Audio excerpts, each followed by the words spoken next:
Life can really get very overwhelming nowadays, especially with how expensive everything is. It's hard enough to think about stocking up the refrigerator and the spice rack, let alone buying anything for the garden. So if you're like me and you need to save money, especially in the garden, come hang out and I'll teach you a couple things that I do to save me in next year's garden this year. Hi, welcome to God in the Greenhouse. I'm Nicola, and I'm so happy you're hanging out with me today. God has blessed us with such a beautiful day to go hang out in that garden, and I'm super happy that I get to teach you some of my money-saving tips and also some of my time-saving tricks that I use at this time of the year to help me with next year's garden. That includes saving seeds and also utilizing my established perennial herbs and taking them and spreading them throughout the garden so that way they can help with pest control, and also they start flourishing and growing even more abundantly because they like their new spots and things like that. So anyway, we'll get out there in that garden and I'll show you what I got going on, and maybe this can help you for your next year's garden too. And one of the easiest ways to save a lot of money for next year's garden is to save your seeds from this year's garden. As you see, I let some onion plants go to bolt. So I am collecting the seeds in a mesh bag here. I have it wrapped around the whole flower head. That way, as the seeds form and fall out of the flowers, they collect in the bag and I don't lose any precious seeds to the ground. I will leave a link to these mesh bags in the description if you would like to order some and do the same. Otherwise, you can leave them uncovered. See, just like that. And you can still collect the seeds. You might lose some to the ground, but for the most part, as long as you clip these heads right as they're turning brown, you can let them dry out either in your greenhouse or on your kitchen counter.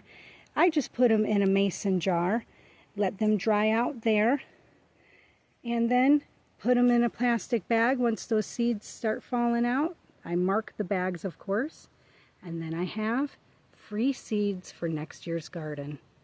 And as you see, I do the same here with my carrots. Now these carrots here are starting to come up from last year. I purposely left them in the ground. That way, this year, they would go to seed. Carrots are biannual, so the first year, you pull them so you can enjoy that yummy root. The second year, if you leave that plant root in there, it will come back next year and go to seed. So save some of your carrots, designate them for next year to save their seeds. So as you can see here, I have the cilantro and it's starting to bolt. So because I don't want to lose all these precious seeds, I am going to take this mesh bag here and I'm going to grab a nice little clump.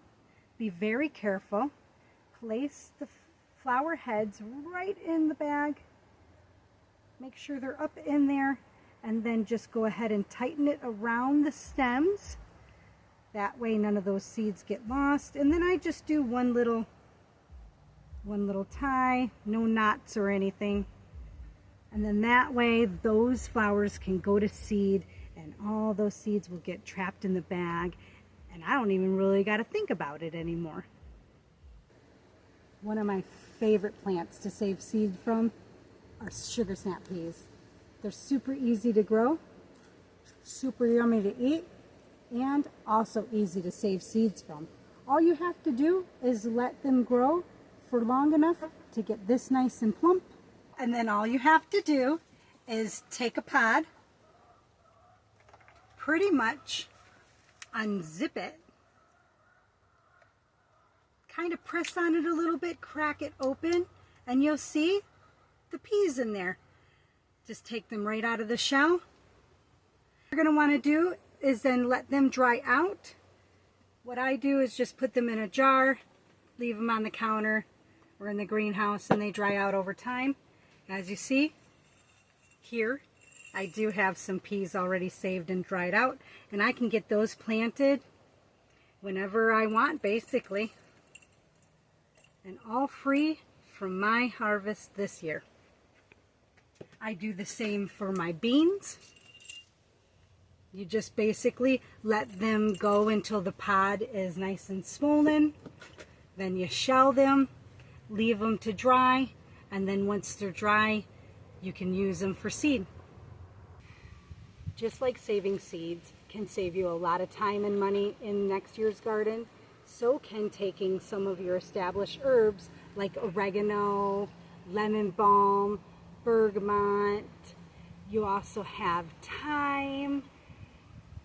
All these things are really good at pest control and also make your dishes more flavorful and tastier. So taking these guys and propagating them and moving them throughout your garden is definitely a plus because of all of that. And it saves you a lot of money because you don't have to buy new plants. All you have to do is take a part of your overgrown, like the oregano I have here, take a bunch, start digging it up. You don't even have to be really careful because these guys are very invasive and they're going to grow like crazy no matter what. And you're just going to take this, go put it in a part of the garden where you want it, even in a container if you want to, and there you go. You've got more oregano. It's going to grow abundantly because it's got room to spread, and you didn't have to spend a dime. Now for the herbs like mint, oregano, thyme, you can propagate them if you don't want to dig them up. All you have to do is take a clipping like this. This is oregano, and what I do is I take the clipping and I strip it all the way halfway down there of the stem, and I honestly just place it in some water. I change out the water every day because it can get quite stinky and funky within just 24 hours. So you want to switch out that water every day, but after about 2 weeks you're going to get some really healthy roots on this oregano plant, and then you can go ahead and plant it right into a planter container if you want, or directly right into the ground, and you will have oregano for as long as you take care of that plant. Saving money is definitely a must, especially nowadays. Everything is so expensive. It's hard enough to stock up the refrigerator, let alone your spice rack. So growing your own herbs and spices and being able to spread them out and making sure that they grow abundantly is definitely a money and time saver. And saving seeds from your own garden is not only a great way to help your pocket, but it's a great way to feel good about what you're doing in your garden. You not only are getting all the wonderful fruit and vegetables and herbs from what you've put time in to grow, you're also getting the seed so you can grow more free next year. You can't go wrong. And there's so many different kinds of ways to save seeds, not just mine. So yeah, leave a comment if you've got a way that you like to save seeds that I didn't mention. If this video helped you out any, please hit that like button. That way it helps out the algorithm and this video gets put out and more people can see it so that they can start saving money in their garden for next year. And if you are a subscriber, I definitely thank you for coming back and hanging out with me. If you haven't subscribed yet, I invite you to hit that subscribe button. It is a newer channel and I am starting to grow. God in the greenhouse. God is always blessing us with such beautiful, wonderful days to hang out and learn new things about gardening and life, saving money, and just doing things through God's love. I want to thank you for hanging out with me today, and I hope you have a blessed one. We'll see you in the next video.